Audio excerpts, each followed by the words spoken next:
Tonight we're diving headfirst into ancient Japan, before cherry blossoms were aesthetic, before swords had souls, before the word samurai even existed. Picture damp rice fields, bone tools, and tribal chiefs arguing about who gets to wear the fanciest robe made of bark. There's no emperor yet, no Bushido code, just humans trying to survive on an island chain shaped like a comma. It's misty, it's mysterious, and you probably won't survive this era unless you like bugs, war, and sleeping on cold dirt. So, before you get comfortable, take a moment to like the video and subscribe, but only if you genuinely enjoy what I do here. And tell me, where are you watching from, and what time is it there? Now, dim the lights, maybe turn on a fan for that soft background hum, and let's ease into tonight's journey together. We begin in the Jaimin period, around 14,000 BCE. Yeah, that's old. We're talking about a Japan where pottery is brand new technology. People hunt wild boar with stone-tipped spears, and you measure wealth in how many fish your woven net doesn't lose. The Jaimin people are hunter-gatherers, but they're also low-key artists. Their pottery is all spirals and texture, like they had extra time between avoiding bears and boiling acorns. There are no samurai here, no metal, but there is something that matters later: tribalism. Clans and families already fight over land, food, and status. That's going to be important. Fast forward to the Yayoi period, around 300 BCE. Korean migrants show up with bronze tools, wet rice agriculture, and a let's organize stuff vibe that changes everything. Japan starts shifting from Stone Age chaos to rice-based hierarchy. And rice isn't just food, it's money, power, and social clout. If you control the rice paddies, you're basically royalty. You also probably have better teeth, which is saying something. This is the birth of inequality in Japan. Some people are farming, some are managing, and a few are suddenly acting like bosses. That's the seed from which the future samurai class will grow. You might be imagining peaceful rice fields and little old ladies in straw hats. Nope. These are tense times.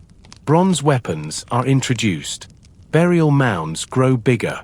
Some are the size of football fields, built for tribal kings who are clearly not just one of the guys.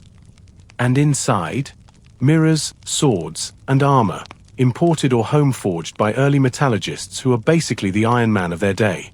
Enter the Kofun period, roughly 250 CE to 538 CE. This is when Japan starts centralizing. The Yamato clan gains power, and they're like, let's pretend we descend from the sun goddess and everyone else shut up. And somehow, that works. These Yamato rulers create a proto-government, adopt Chinese writing, because writing is cool and makes you look official, and start to structure the military elite. Still no samurai, but we're getting closer. This era is the prequel series for what's coming. Warriors at this point are more like mounted tribal enforcers. They have bronze swords, iron helmets, and zero chill. They're loyal to their regional chief, not some abstract idea of a country. Think Mad Max, but with less leather and more reeds. Meanwhile, Japan is absorbing Korean and Chinese influences like a sponge at a tech expo. Horse riding? Thank Korea. Steel smelting? Korea again. Confucian values? China's gift.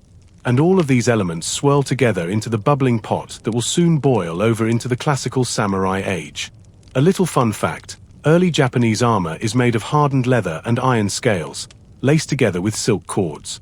It looks cool, but weighs a ton. You don't sprint in it.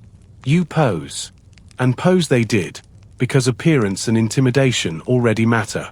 Warriors start styling themselves with flair. Big mustaches, battle fans, even ritual dancing before fights. You don't just kill, you perform. You also don't just fight, you defend.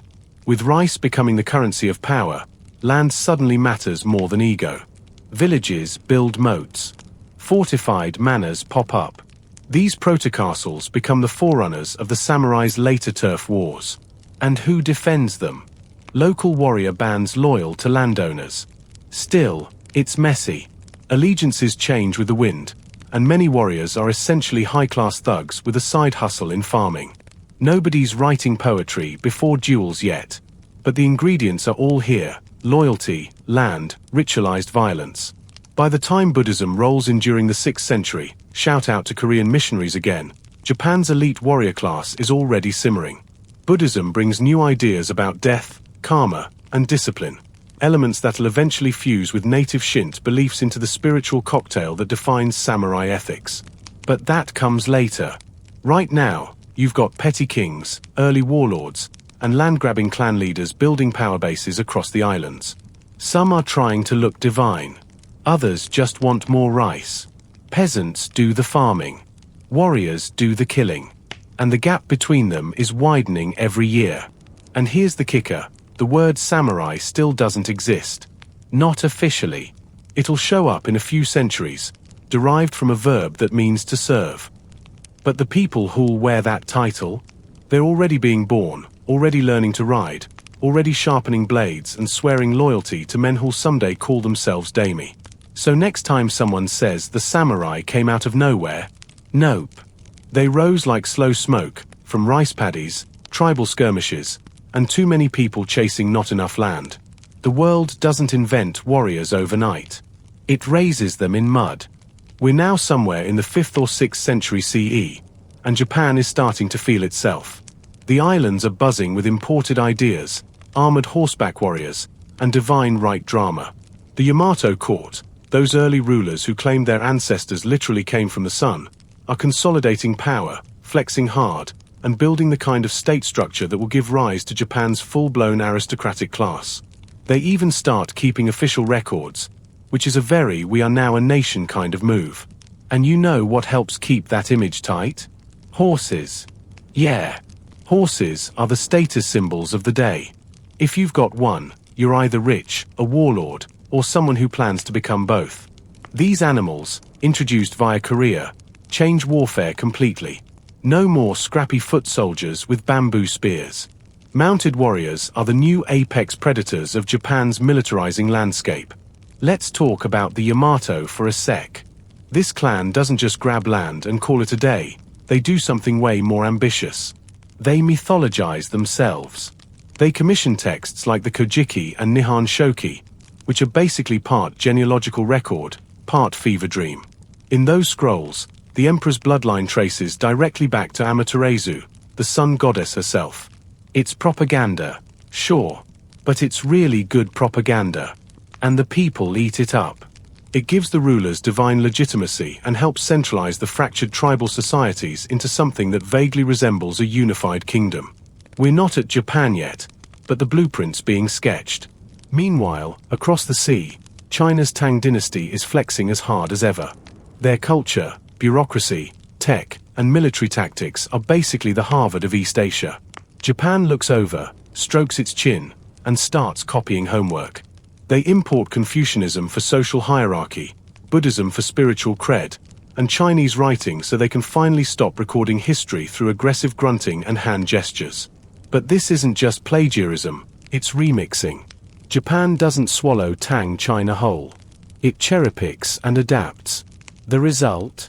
A weirdly elegant fusion of Chinese-style imperial systems, native Shinto practices, and the slow, rumbling rise of a warrior class that doesn't quite have a name yet. Let's call them proto-samurai.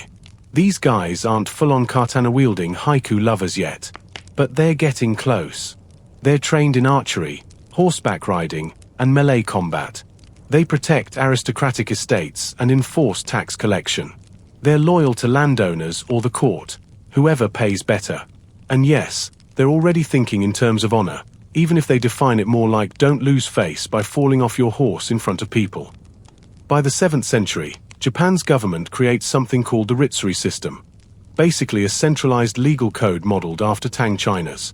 In theory, it makes the emperor super powerful and manages land through government-issued plots. In practice, landlords still run things locally, and warriors keep getting hired to enforce the rules, or break them when needed.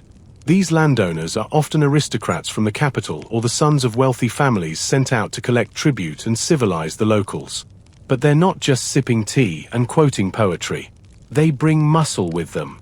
These estate guards slowly evolve into organized militias, loyal to the land rather than the distant emperor. Boom. That's your first real samurai DNA. Also, Buddhist monks start gaining influence, both spiritually and politically. These aren't your sit-in-silence monks either. Some of them are warriors. Literally. They arm themselves to protect temples, fight for influence, and occasionally lead armies. The term Shay, warrior monk, starts popping up in later centuries, but the roots are here. Monks with muscles. It's a thing. By the end of the Asuka and Noro periods, roughly 500s-700s, Japan is in full cultural bloom mode. The capital moves to Noro, giant wooden temples are built, and Buddhist statues loom like something out of a fantasy RPG. The court is obsessed with Chinese aesthetics, elaborate rank systems, and writing poetry about dew on plum blossoms. But under all that elegance, the land is still ruled by strength. The emperor may sit on a throne, but out in the provinces, local elites call the shots. And they increasingly depend on private armies to defend property and settle disputes. That's where the word bushi starts to emerge. Bushi means warrior, and it's the first real term applied to Japan's rising military elite. They're not yet a distinct social class, but they are a vibe. They dress differently, act differently, and think differently from court nobles. If aristocrats are sipping sake and worrying about court rank, bushi are testing blades, maintaining horses, and calculating how many men it takes to win a land dispute without getting your head removed. Speaking of heads, that whole take your enemy's head and bring it back as a trophy thing. That's already becoming normal. No, not like on a stick. Usually in a sack. Because style matters. This is also the beginning of Japan's deep love affair with hierarchy and ritualized violence. Fighting is brutal, but it's also ceremonial. You don't just stab someone, you announce your name, declare your lineage, and maybe write a short poem about how you're definitely going to die today. Okay, maybe not yet. But soon. One last twist. The Fujiwara clan. These aristocrats get cozy with the imperial family by marrying into it for generations. They become puppet masters behind the throne, controlling politics while emperors basically turn into decorative office plants. What does this have to do with the samurai? Everything. Because while the Fujiwara tighten their grip on the capital, they neglect the provinces. That power vacuum allows the local warrior families, the bushi, to grow stronger, richer, and more organized. And eventually, they stop listening to Kyoto altogether. And so, the empire begins to split, not officially, not yet, but spiritually, economically, and militarily. Up next, we watch the bushi step into the spotlight as Japan's main characters. Heads will roll. Honor will be invented. And poetry will absolutely be written mid-decapitation. Now we're in the Heian period, Japan's glam era. From 794 to 1185, the imperial court moves to a shiny new capital, Heian KY, known today as Kyoto. It's designed with feng shui in mind, gridded streets, pretty gardens, and just enough symmetry to make the gods happy and the peasants confused. If you're picturing noblewomen in 12-layer kimonos, moonlit poetry duels, and court nobles whispering gossip over tea, you're absolutely right. Heian culture is peak aesthetic, but also peak fragile. Because while the aristocrats write poems about falling cherry blossoms, out in the countryside, people are fighting over rice like it's gold bars in the apocalypse. The court is still technically in charge, but most emperors now act more like influencers than rulers. Real power lives with the Fujiwara clan, who basically invented political nepotism. Their whole strategy is, marry daughters into the imperial family, then run everything behind the scenes. It works disturbingly well. Meanwhile, the bushi, remember them? The warrior guys with armor and attitude, are still quietly gaining muscle. At this point, they're part security detail, part tax collector, part mafia enforcer. You want your estate protected from bandits or rival landlords? Hire a bushi. You want your neighbor's property to mysteriously catch fire? Hire two. They live far from the glitz of Kyoto. In the provinces, in fortified homes, training sons to ride, shoot, and strike with swords passed down like family secrets. These men serve powerful landowners, often members of noble clans like the Taira or Minamoto, who are basically building their own war economies. And here's the plot twist. The imperial court needs them. Because all that elegance in Kyoto, it's being paid for by rice taxes from the countryside. And who enforces tax collection out there? The warrior class. Who protects the supply lines? The warrior class. Who makes sure rebellious peasants don't mess up the harvest? You guessed it. But things get spicy in the mid-Heian period. As the Fujiwara grip starts to slip, two families rise from the ranks of provincial warriors and aristocrats, the Taira and the Minamoto. They're both descendants of imperial princes, basically blue-blooded enough to party in the palace, but tough enough to survive frontier brawls. And they hate each other. But we'll save that epic beef for later. Right now, let's look at the Bushi lifestyle, because it's getting weirdly fancy. Early samurai. Yes, we can finally start using that word. Start building reputations not just for sword skills but for personal honor. The ideal samurai isn't just a thug with a blade. He's loyal, brave, well-spoken, and a little bit artsy. Like, writes sad poems before battle artsy. They practice KYD, archery with a spiritual flavor. They perform rituals before battles. They keep their armor clean and their mustaches cleaner. And the armor? Oh, it's a look. We're talking about the Yoroi, a boxy, lacquered set of armor made from hundreds of small iron and leather scales, tied together with colorful silk cords. It's designed for mounted archery, which is still the name of the game. Swordplay exists, but bows rule the battlefield. You don't charge in screaming. You ride out, announce your name, yell a boastful poem about your lineage, and shoot the other guy in the face while he's still figuring out if you're serious. It's theatrical. It's deadly. It's very, very samurai. And here's something wild. Personal combat was often one-on-one. Armies lined up, champions emerged, and duels happened in full view. Like gladiator matches, but with more horses and fewer togas. Honor, even in war, was everything. Meanwhile, religion's still shaping the samurai brain. Buddhism teaches detachment from fear and death. Shinto keeps them connected to ancestral spirits. Together, they form a psychological soup where dying in battle is totally fine, as long as you die well. And let's not forget the swords. Early samurai actually preferred curved blades called tachi, worn edge down on the hip. These swords weren't just weapons, they were status symbols, family heirlooms, and soul containers. Seriously, people believed swords held the spirit of their wielder. Losing your sword? Almost worse than death. But here's the kicker. All of this, honor, aesthetics, swordcraft, is still in flux.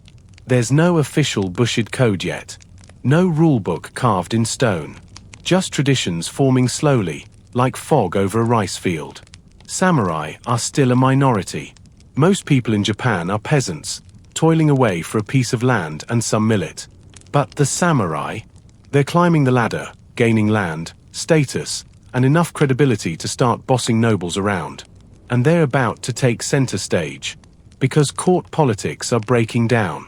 Regional tensions are spiking.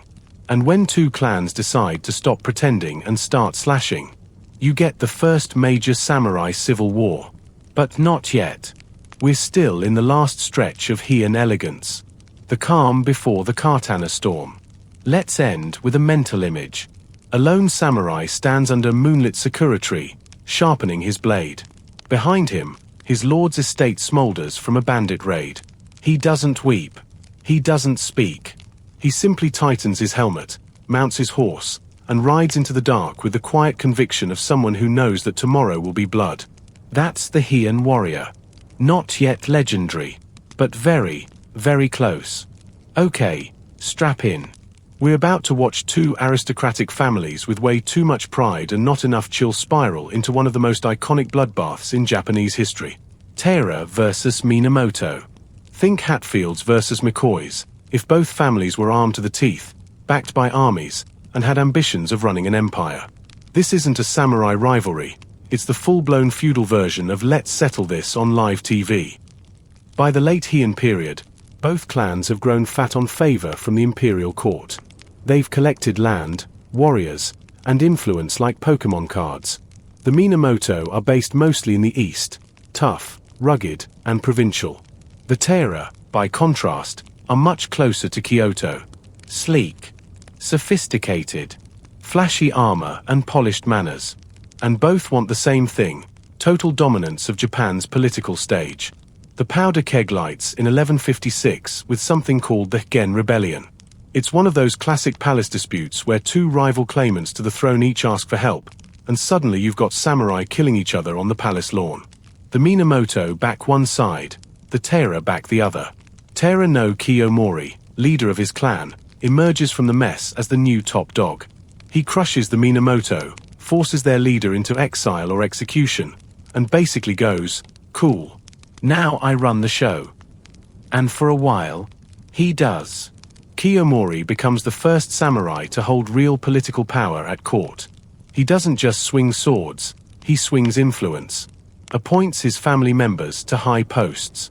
Marries his daughter into the imperial family. Even gets his grandson crowned emperor. This is the moment the samurai stop being muscle for hire and become kingmakers. But Kiyomori makes one fatal mistake. He gets cocky. He rules like a thug in silk robes, throwing rivals into exile, ignoring tradition, and ticking off just about everyone outside his clan. The court hates him. The provinces hate him. Even other Taira are side-eyeing him over tea. Enter the comeback kids, the Minamoto.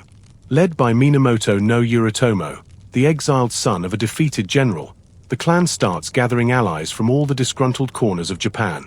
Yoritomo is clever. He doesn't rush.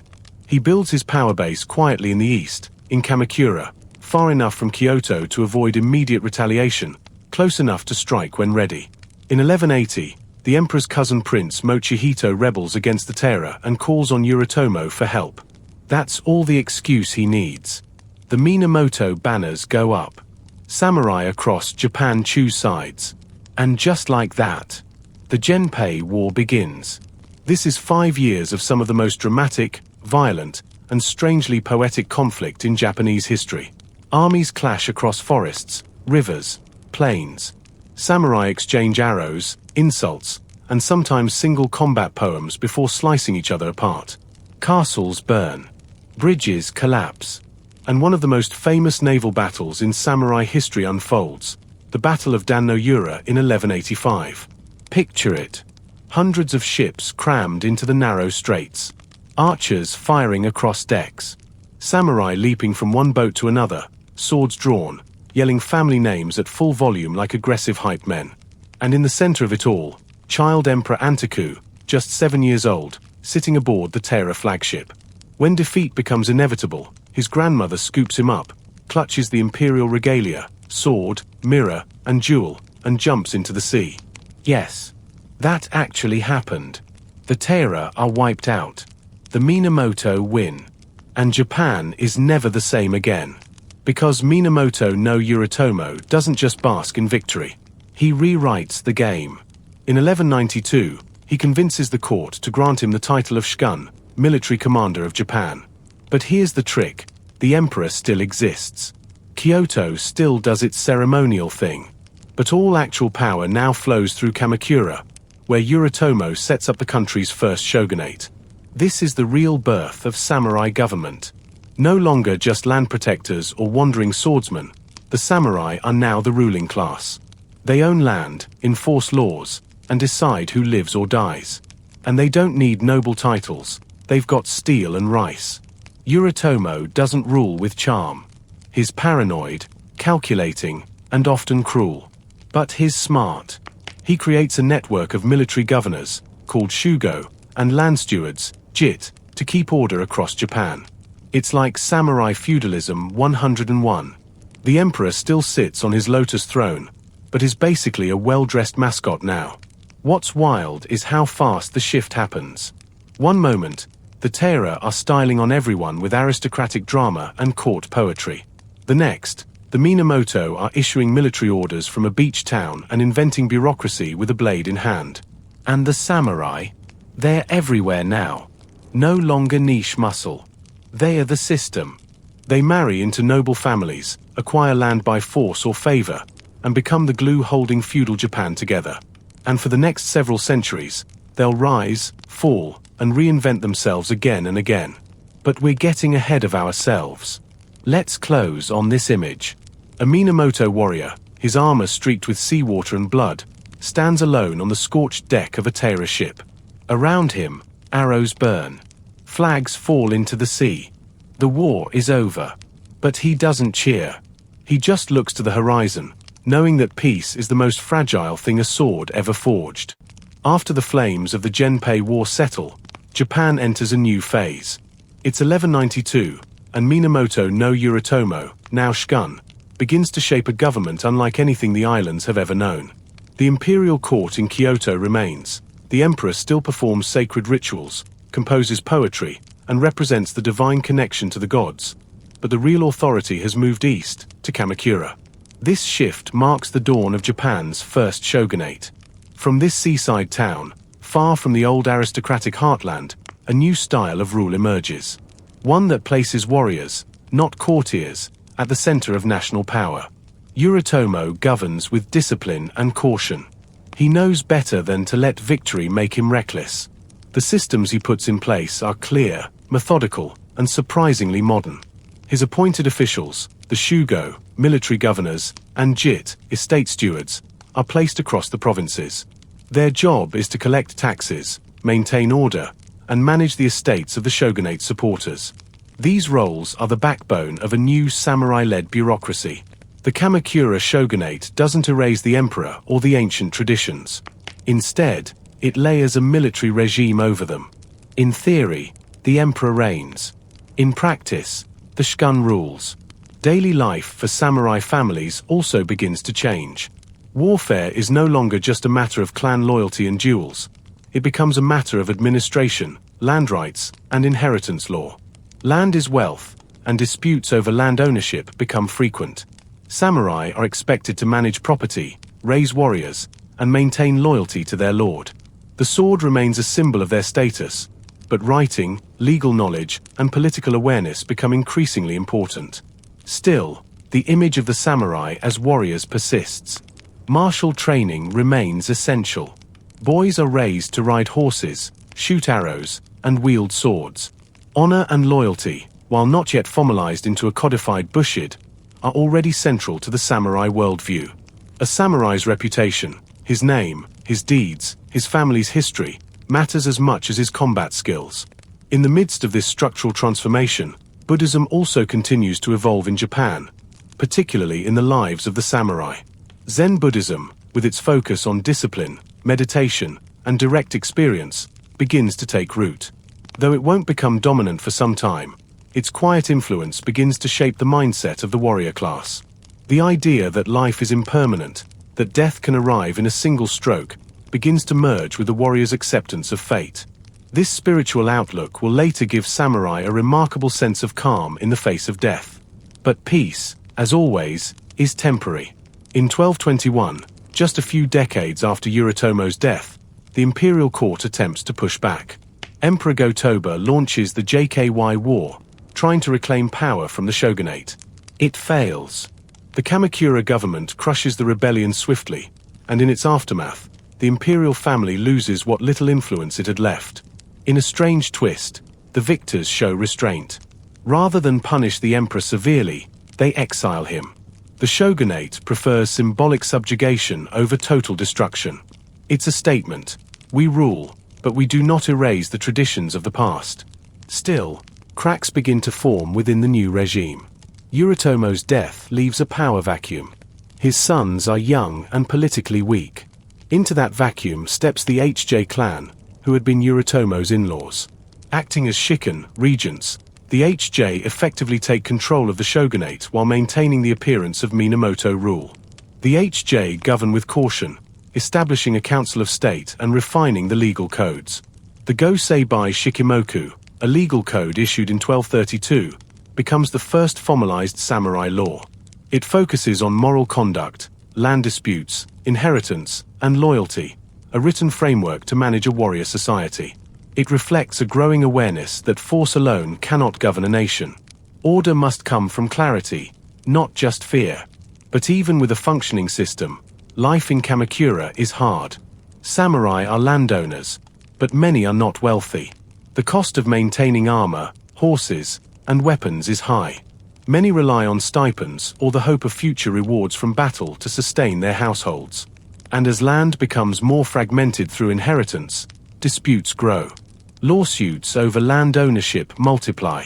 The sword remains essential, but so does a knowledge of legal precedent. The samurai are changing. They're no longer just warriors. They are becoming managers, bureaucrats, and judges. They must be literate, politically aware, and skilled in negotiation as well as battle.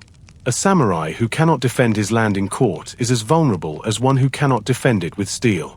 Outside the courts and estates, monks continue to wield surprising power. Warrior monks still control key temples and trade routes.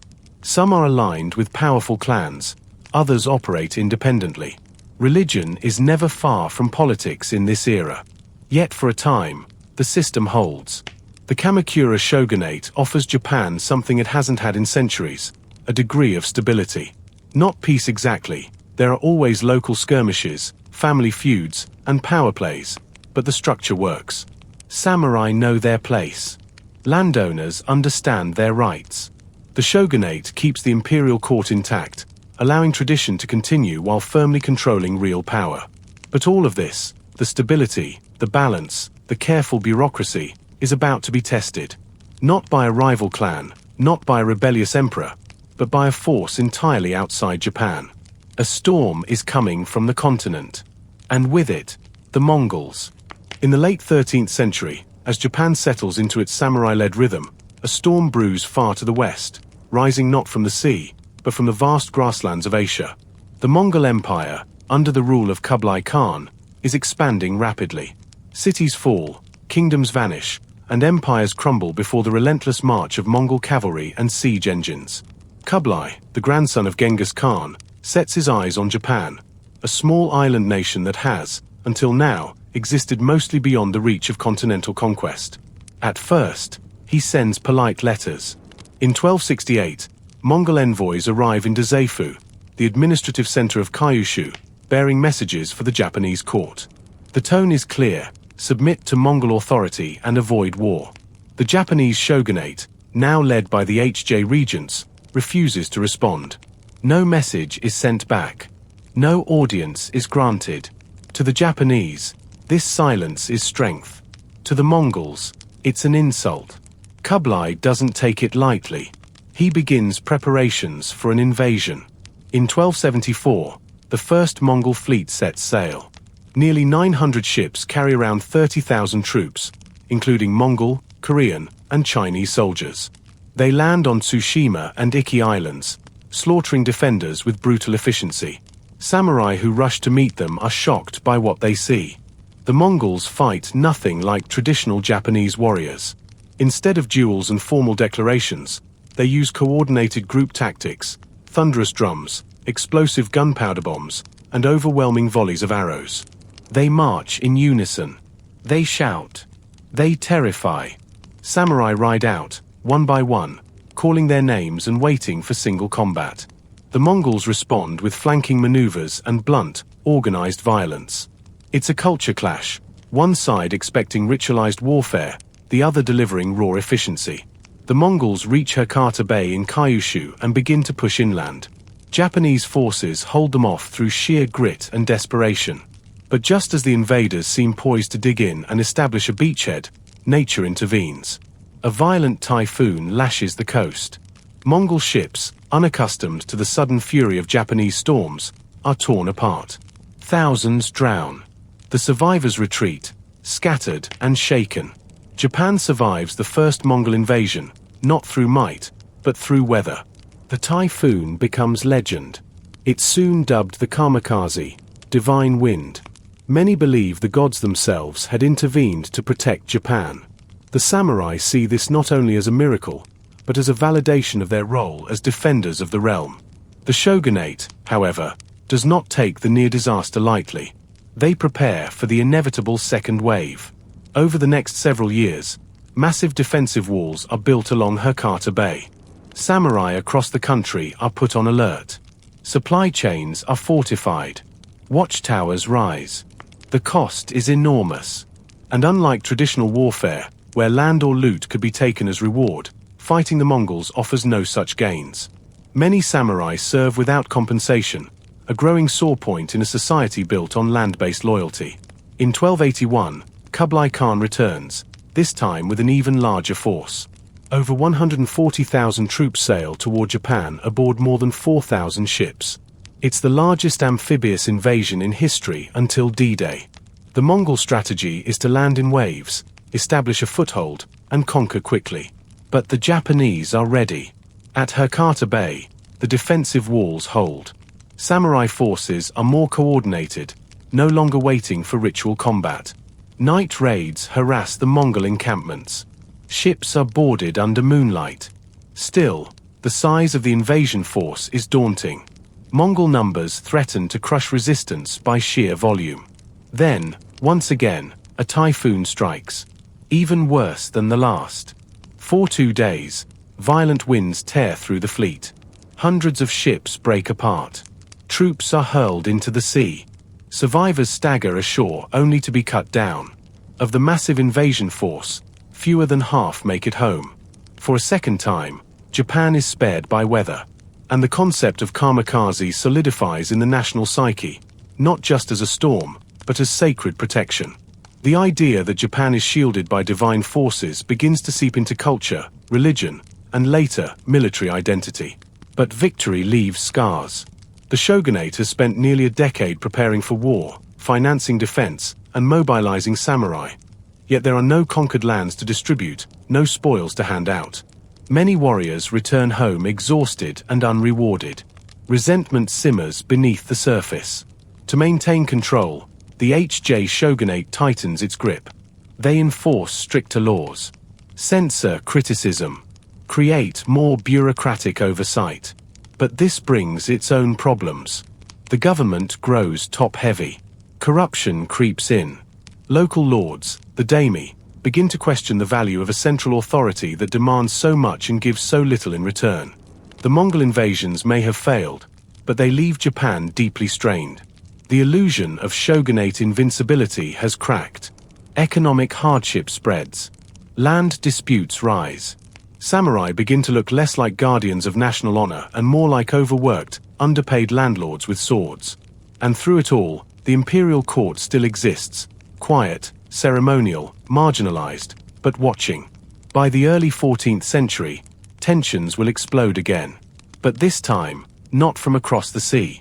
From within. The Mongol invasions left more than wreckage in their wake.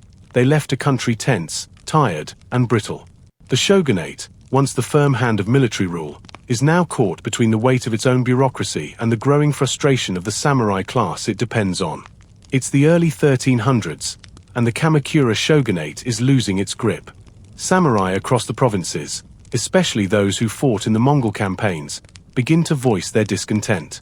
After years of service, many receive no land, no wealth, and no recognition. The rewards that once bound warrior loyalty to the central government are drying up. And in a system where land is everything, loyalty begins to fray. At the same time, the imperial court in Kyoto, weakened for over a century, senses an opportunity. Emperor Go-Daigo is different from his predecessors. He's ambitious. He doesn't want to sit quietly and perform rituals. He wants to rule. And he's willing to gamble the entire balance of Japanese power to do it. In 1331, Go-Daigo makes his move. He tries to overthrow the shogunate, an audacious play considering the HJ still control the military machine. The attempt fails, and the emperor is exiled. But Go-Daigo doesn't give up. He escapes exile, rallies support, and finds allies among powerful disaffected warriors. Most notably, a rising general named Ashikaga Takauji. Takauji is sent by the shogunate to crush Go-Daigo's rebellion, but instead, he switches sides. This betrayal shatters the fragile order. Kamakura falls. The HJ leadership commits mass suicide rather than be captured. After nearly 150 years, the first shogunate ends, not with an invasion, but with a fracture from within. Go-Daigo reclaims the throne in what he calls the Kenmu Restoration. For a brief moment, imperial rule is revived. But it doesn't last. The emperor tries to rebuild governance on ancient court ideals: ceremony, hierarchy, noble privilege. He neglects the needs of the samurai class, offering titles instead of land, praise instead of practical reward. And that's a mistake. Ashikaga Takauji, The general who helped Go-Daigo rise grows disillusioned. In 1336, just a few years after helping topple the Kamakura regime, he turns against the emperor and seizes Kyoto. He installs a rival imperial line and declares himself shogun, founding a new regime, the Ashikaga shogunate. The country now enters a strange and unstable phase. Two rival imperial courts exist, one in Kyoto under Ashikaga control, and a southern court in Yoshino, still loyal to Go-Daigo's descendants. For nearly 60 years, this Nanboku-ch period divides Japan in two, both politically and spiritually. Samurai are forced to choose sides. Battles rage. Land changes hands, loyalties shift, and the very idea of central authority becomes fragile. But while the chaos unfolds, something else is happening. A new aesthetic, a new culture, and a new expression of samurai life begins to take root. In Kyoto, the Ashikaga court may be politically unstable, but it becomes a vibrant cultural hub.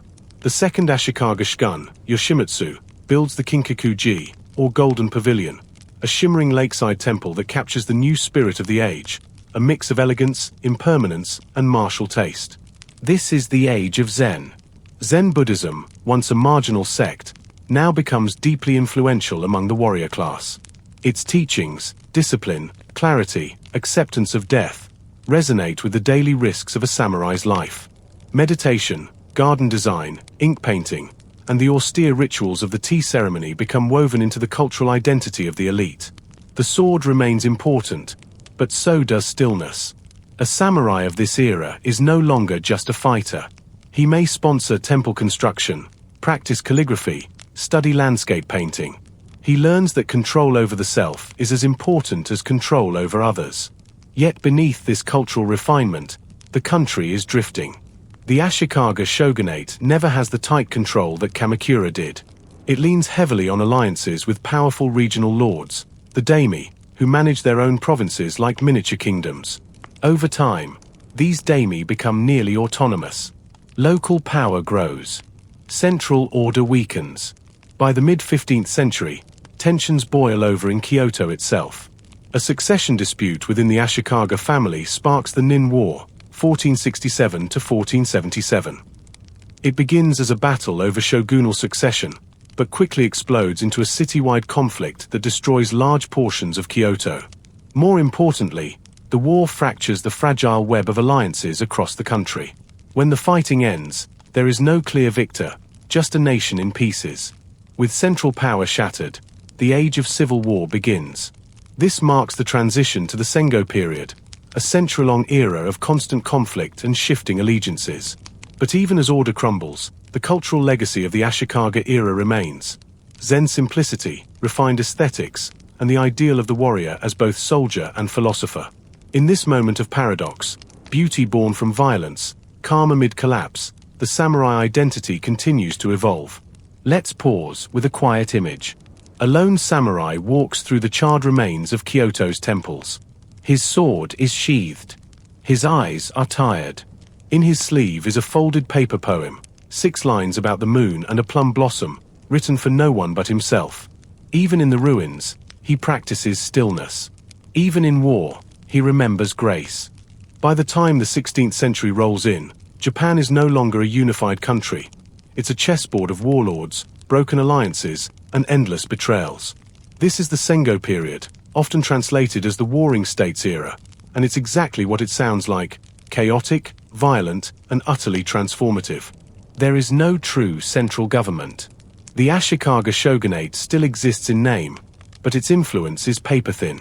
Power now lies with the daimi, regional lords who control armies, build fortresses, and dream of unifying Japan under their own banners. For over 100 years, the country is locked in near-constant civil war. Each daimi commands his own samurai retinue, often thousands strong. These men fight, die, and live by the will of their lord, knowing that land, status, and sometimes mere survival depend on loyalty or timely betrayal. Alliances shift weekly. Backstabbing is an expected part of strategy.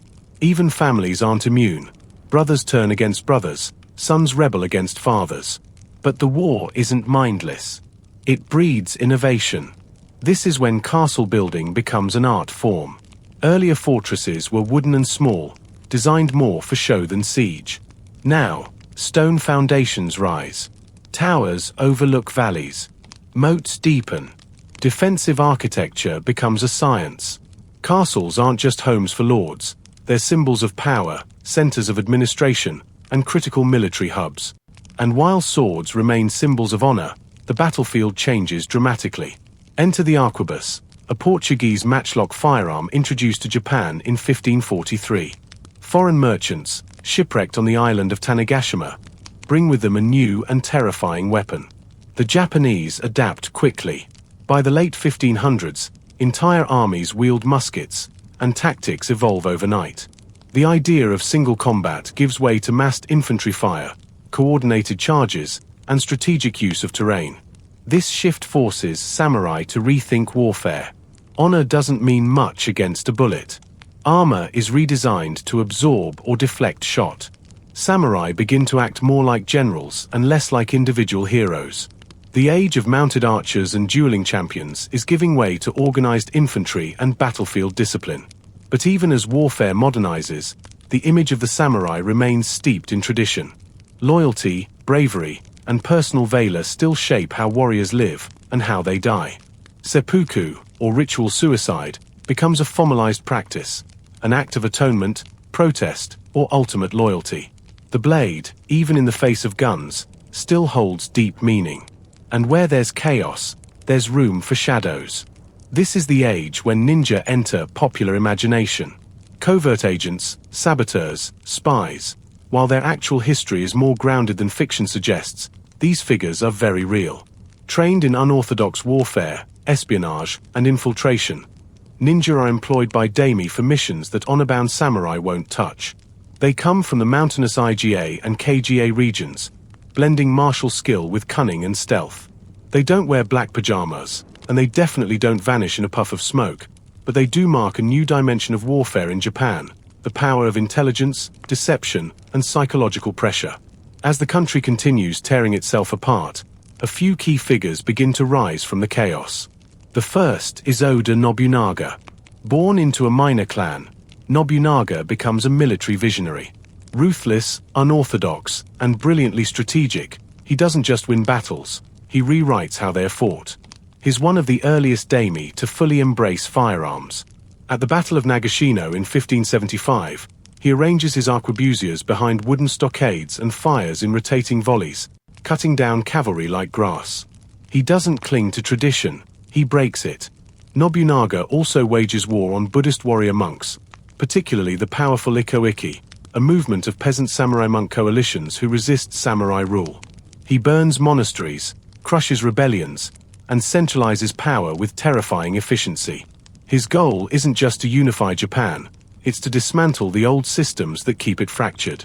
Yet for all his military genius, Nobunaga's reign is cut short. In 1582, one of his own generals, Akechi Mitsuhide, turns against him. Nobunaga, caught off guard at Honji Temple, chooses death by self-immolation over capture. His ashes scatter, but his vision survives. Into the vacuum steps Toyotomi Hideyoshi, a former peasant who climbs the samurai ranks through sheer talent. He avenges Nobunaga's death, consolidates the realm, and becomes the first man to truly unite most of Japan under one rule since the Heian period. Hideyoshi is a master politician. He imposes strict class divisions, sword hunts disarm peasants, samurai are bound to their lords, and mobility between classes is restricted. He stabilizes the economy, reorganizes land ownership, and promotes loyalty through land grants and rewards. Though he never becomes shogun, his birth prevents it. He effectively governs Japan as the country's strongest leader. But Hideyoshi also dreams beyond Japan. In 1592, he launches an invasion of Korea, hoping to reach China. It fails spectacularly. The war drags on for years, bankrupts the state, and drains morale. When Hideyoshi dies in 1598, his plans collapse, and his young son is too weak to inherit his power. One last figure waits in the wings, Tokugawa Ieyasu. A longtime ally of both Nobunaga and Hideyoshi, Ieyasu moves slowly, patiently. He builds alliances, studies enemies, and waits for the right moment. In 1600, At the Battle of Sekigahara, he seizes that moment.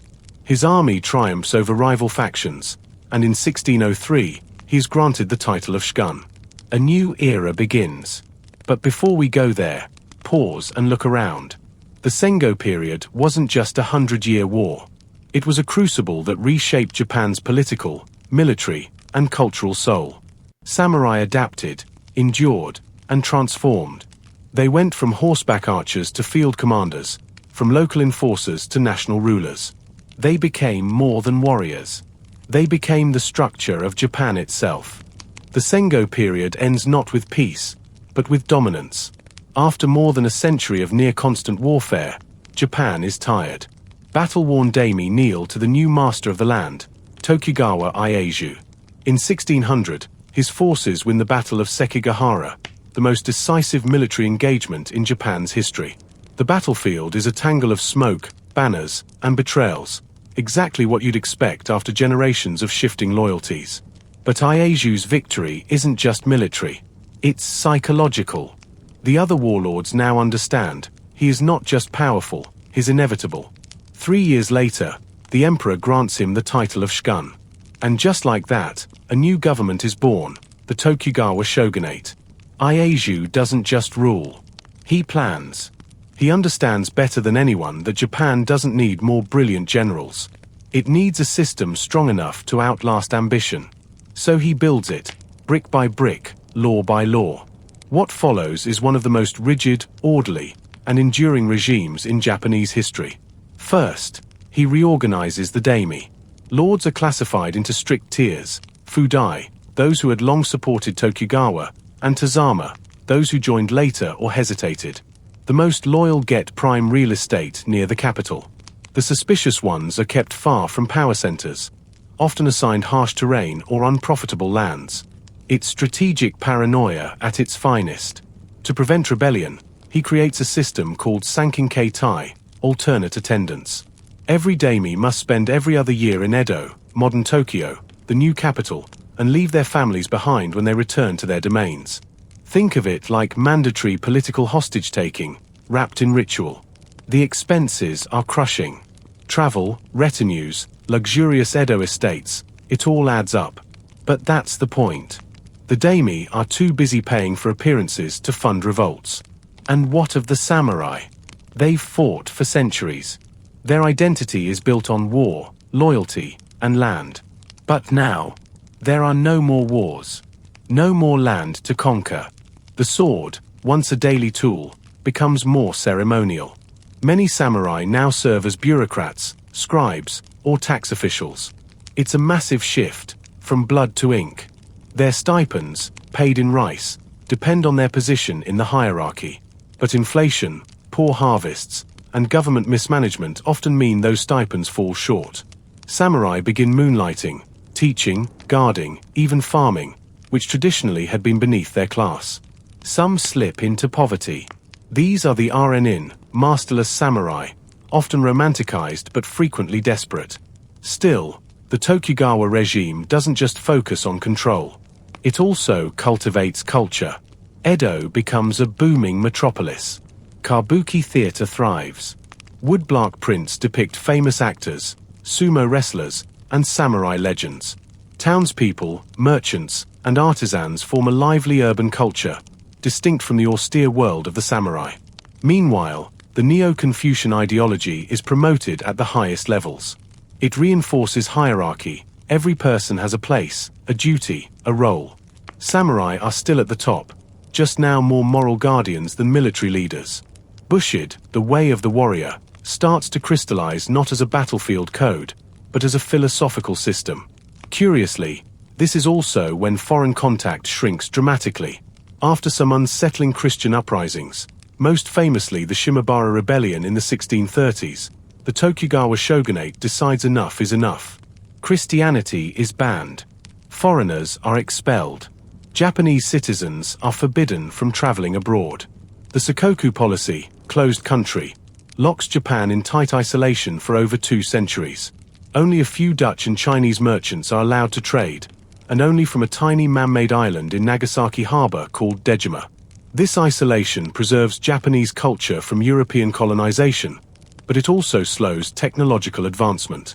The samurai, now increasingly ceremonial and culturally elite, live in a bubble of stability and inherited status. Yet not everything is rigid.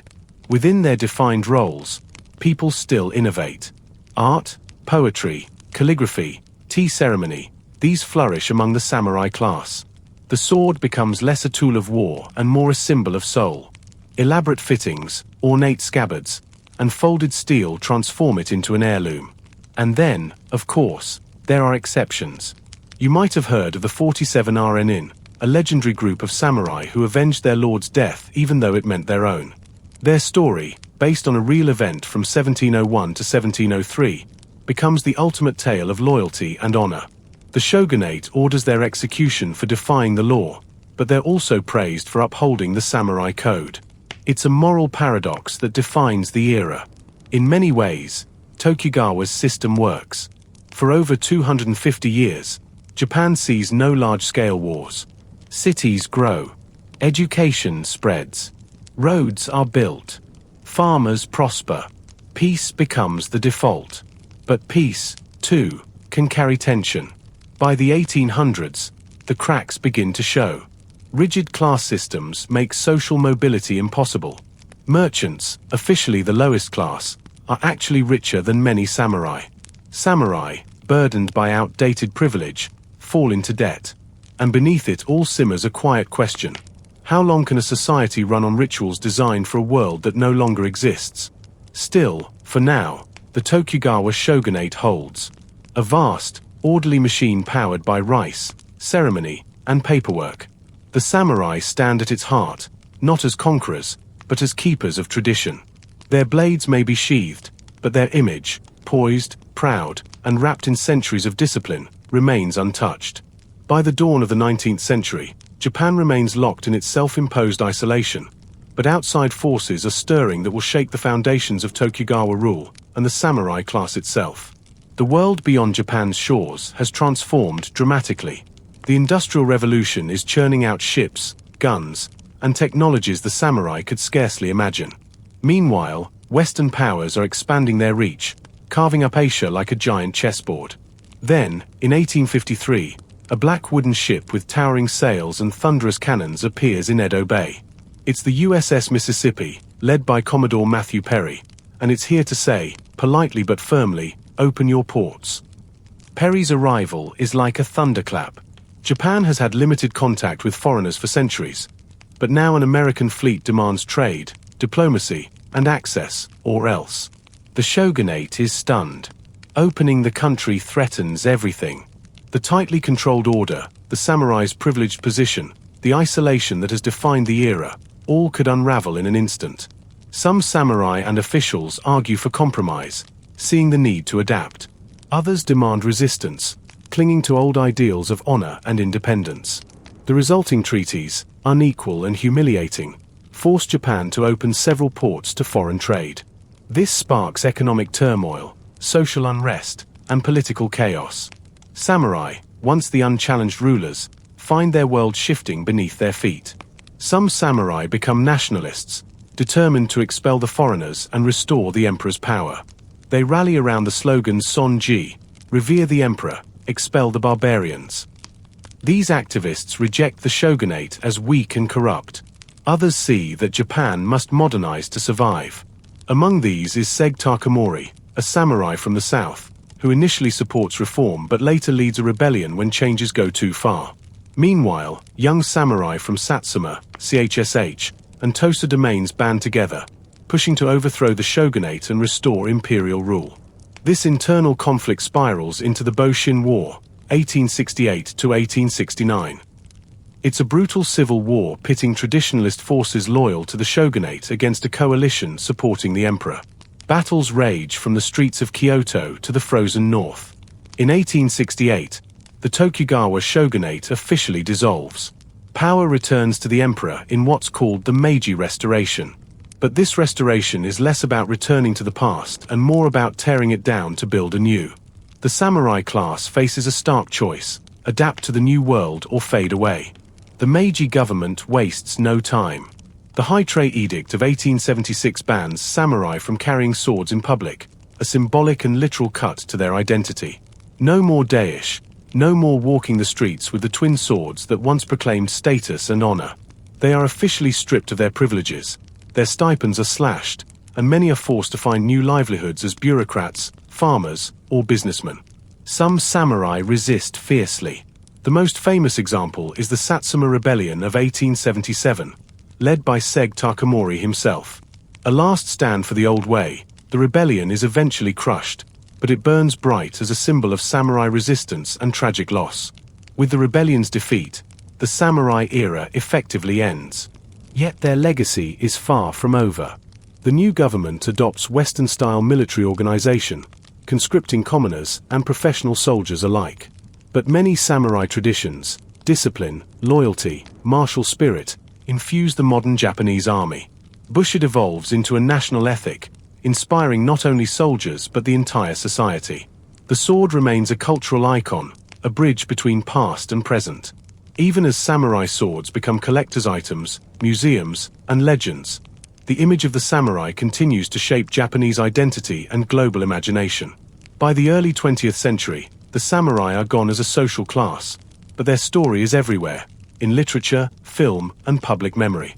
They embody Japan's struggle between tradition and modernity, war and peace, duty and change. And that story? It's one worth falling asleep to. After the Meiji Restoration, Japan charges headfirst into modernization and industrialization, turning itself from a feudal backwater into a global power within a few decades. But this rapid transformation doesn't erase the samurai, it reshapes them in surprising ways. With their swords confiscated and stipends cut, many former samurai find new roles in government, military, and business. Their education, discipline, and leadership skills become assets in a nation hungry for progress. Some become politicians, others become factory managers or educators. In fact, many of Japan's early industrial leaders and bureaucrats are samurai descendants, channeling their inherited sense of duty and honor into building the modern state. And the military?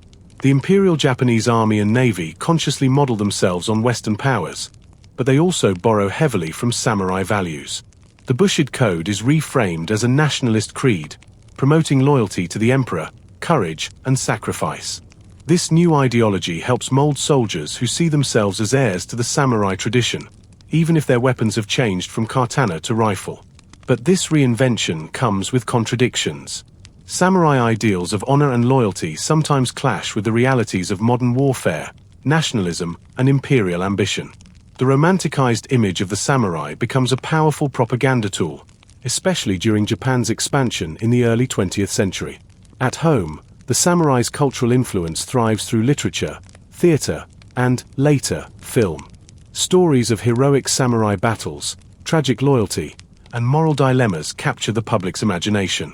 Authors like Natsume Seki and playwrights like Chikamatsu Monzemon explore the complexities of samurai life, while movies bring these tales to vivid life.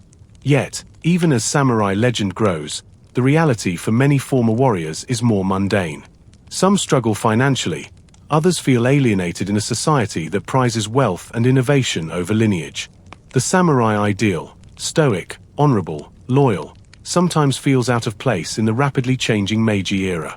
Meanwhile, Japanese society grapples with its identity, how to honor the past without being trapped by it. Samurai become a symbol of that struggle, embodying both pride in tradition and the challenge of modernization. Internationally, samurai culture fascinates the West. Early travelers and writers romanticize the image of the sword-wielding noble warrior. This fascination blooms into what's called samurai chic, influencing fashion, literature, and even military philosophy outside Japan. Yet for the Japanese themselves, the samurai story is more nuanced. It's about survival, adaptation, and sometimes loss. From warriors on horseback to bureaucrats in Edo offices, from isolated swordsmen to global icons, the samurai have journeyed far. And even though the era of the sword is over, the spirit of the samurai continues to echo. In the lessons they left behind, in the culture they shaped, and in the quiet pride of a nation. As Japan strides into the 20th century, the samurai legacy intertwines with the nation's ambitions and conflicts in unexpected ways. The The Russo-Japanese War of 1904 to 1905 is the first time an Asian power defeats a European empire in modern warfare, shocking the world. The Japanese army, infused with Bushido spirit, fights fiercely, blending new technology with old warrior ethos. Soldiers embrace the ideal of self-sacrifice, echoing samurai valor even on the battlefield's mechanized stage. But war also exposes the tensions between tradition and progress. As machine guns and artillery dominate, the romantic notion of the lone samurai becomes an anachronism. Yet, the image of the fearless warrior remains a powerful morale booster. The interwar years bring a rise in militarism and nationalism. Samurai culture is co-opted as a tool for promoting loyalty to the emperor and obedience to the state. School children learn Bushido as a moral code. The samurai, once a social class, now become symbols of national identity. At the same time, Japanese artists and intellectuals continue exploring the samurai's complexities. Films by directors like Akira Kurosawa revisit samurai stories with nuance, heroes with flaws, honor challenged by circumstance. Kurosawa's movies, like Seven Samurai and Yojimbo, bring samurai culture to global audiences, mixing action with deep moral questions. On the flip side, the militarist government uses samurai imagery to justify aggressive expansion in Asia. Soldiers march into battles convinced they are the modern incarnation of samurai, carrying out the emperor's will. Yet not all is black and white. As Japan plunges into World War II, many samurai ideals clash with the realities of total war, technology, and civilian suffering. The romanticized past offers inspiration but can't solve the brutal present. After Japan's defeat in 1945, the country faces immense rebuilding and reflection. The samurai's warrior legacy is both a source of pride and a reminder of nationalism's dangers. In the decades that follow, Japan turns inward, embracing peace and economic growth. The samurai live on mostly as cultural icons, their stories told through media, festivals, and tourism. Meanwhile, historians and scholars dig deeper, revealing the nuanced realities behind the legends. The politics, the struggles, the everyday lives of samurai beyond sword fights and honor codes. By the late 20th century, samurai become symbols not just of war, but of resilience, adaptability, and the complex dance between tradition and change. From battlefields to boardrooms, the echoes of the samurai spirit ripple through Japan's modern story. Moving into the post-war era, Japan's relationship with its samurai past takes on a new dimension, one shaped by peace, reflection, and cultural revival. With the country's focus shifting to economic recovery and modernization, the samurai transform from symbols of military might into cultural touchstones representing discipline, artistry, and ethical values. Samurai festivals, reenactments, and museums spring up across Japan, celebrating the craftsmanship of swords, armor, and traditional arts like tea ceremony and calligraphy. Regions once ruled by powerful daimyo proudly display their samurai heritage, connecting local identity to history. At the same time, popular culture begins to reimagine samurai in fresh ways. Manga and anime bring samurai stories to younger audiences, mixing action, fantasy, and philosophy. Characters like Kenshin Himura from Rurouni Kenshin embody the tension between violent pasts and peaceful futures, wrestling with redemption and morality. Films continue exploring samurai themes, but with deeper complexity. Directors like Masaaki Kobayashi critique the samurai code and its consequences, highlighting moral ambiguity and the costs of blind loyalty. Internationally, samurai culture inspires everything from Hollywood movies to fashion trends. The samurai's distinctive armor and swords become global icons, symbolizing honor and mystery. But beyond entertainment, the samurai legacy influences modern Japanese values. Concepts like giri, duty, ninjo, human feeling, and perseverance resonate in business, education, and daily life. Despite centuries passing, many Japanese still feel a connection to samurai principles, whether in dedication to craft, respect for hierarchy, or personal honor. Yet, the samurai story also serves as a cautionary tale. Historians remind us that beneath the glamour of Bushido and sword fights lies a complicated history of power struggles, social inequality, and brutal warfare. This balanced perspective helps Japan navigate its past without romanticizing or ignoring its darker chapters. The samurai remain a mirror reflecting Japan's evolving identity, a blend of pride, complexity, and ongoing change. As the 21st century unfolds, their story continues to captivate, teaching lessons about resilience, adaptation, and the human heart. As we move deeper into the 21st century, the samurai legacy keeps evolving, not just in Japan but worldwide. Thanks to globalization and the internet, samurai culture has spread far beyond its island home. People from all over the world immerse themselves in the samurai mythos, fascinated by the swords, the armor, the strict codes of honor. Martial arts like kendo, kenjutsu, and aikido attract practitioners who want to live a slice of that warrior spirit. In Western pop culture, samurai inspire countless movies, video games, and novels. Films like The Last Samurai and games like Ghost of Tsushima mix historical fact with fiction, inviting players and viewers to experience samurai life, albeit through a Hollywood lens. But this global fascination often simplifies or idealizes the samurai story. It glosses over the messy realities, the class struggles, the political intrigues, the often brutal nature of feudal warfare. Meanwhile, Japanese scholars and cultural institutions work hard to preserve authentic histories and artifacts. Museums use cutting-edge technology to showcase samurai swords and armor, and virtual reality experiences let people step into Edo period streets. In education, the samurai are taught not just as warriors, but as complex figures shaped by their times. People who navigated loyalty, honor, duty, and survival in a turbulent world. At the same time, modern Japan wrestles with how to honor its samurai past without letting it overshadow other histories, especially those of marginalized groups like peasants, women, and outcasts, whose stories were often silenced. The samurai story also sparks debates about nationalism and identity.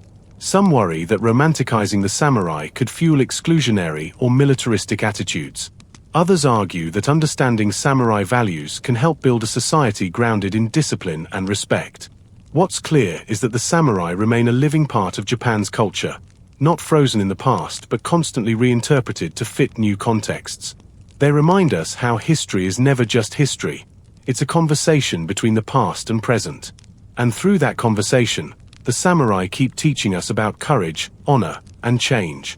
As we arrive at the present day, the samurai's story is woven into the very fabric of modern Japan, a bridge between history and contemporary identity. Walking through Japan's cities, you'll find samurai influences everywhere, from the discipline of the workforce to the reverence for craftsmanship. The ethos of Bushido quietly underpins many aspects of daily life, even if the swords are long gone. Tourists flock to historic castles, ancient temples, and battlefields where samurai once stood, eager to glimpse the past. Festivals featuring samurai armor parades and mock battles fill the calendar, keeping traditions alive in vibrant, living ways. Samurai continue to inspire new generations through books, films, anime, and even fashion. The allure of their code, loyalty, honor, perseverance, resonates deeply, reminding us that these values transcend time and place. But the samurai legacy also invites reflection. It challenges us to think about how societies change, how traditions evolve, and how identities are crafted from complex histories. Their story is not just about warriors with swords. It's about human beings facing uncertainty, striving to live by principles in a world that never stands still. So as you drift off to sleep tonight, imagine those long-ago samurai riding through misty forests or sitting quietly in moonlit chambers, balancing the weight of duty and the fleeting nature of life. Their journey is a timeless one, of honor, change, and the search for meaning. And it's a story that, no matter how many centuries pass, will never quite fade away. Now that we've traced the samurai's journey from the earliest warriors to their lasting legacy, it's time to slow down and let your mind drift gently. Picture the soft rustling of cherry blossoms falling in a tranquil garden, the distant echo of a bamboo flute, light footsteps on gravel paths. A quiet evening in Edo, lanterns glowing warmly, the night air calm and cool. The samurai's world was filled with both fierce battles and peaceful moments of reflection. Reminders that life is a balance between action and stillness. As you settle deeper into your bed, allow these images to fade softly into your dreams. Rest easy knowing that, like the samurai, you carry your own quiet strength, your own sense of purpose. Sleep well, and when you wake, may you greet the day with honor, calm, and resilience.